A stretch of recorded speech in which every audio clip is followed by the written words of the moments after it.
Hey guys, and welcome back to this channel. In this video, I will be showing you guys how you can turn on or off your activity status on TikTok. So you're just going to open TikTok and go to inbox. And as you can see, there is like a circle with an arrow going down next to the inbox sort of text, like here. It's like on the very top, so you'll be able to see that. As you can see, there is like a turn on activity status. Show the followers you follow back that you are active now or recently active. You and the followers you follow back will see each other's activity status only when both of you turn this on.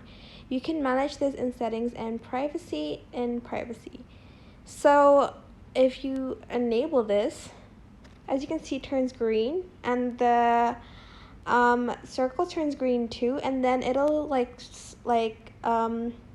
show the green circle next to your profile page on inbox. You can also manage this in settings and privacy. In privacy, I think, as you can see in activity status, it is enabled, but you can also turn this off here in settings and privacy too. But that is basically it. I hope this tutorial was helpful for you guys. Don't forget to like, comment, share, and also subscribe to this channel if you haven't done that. If you have any questions, just leave it in the comment section down below and I will try my best to answer them all. Thank you so much for watching. Bye!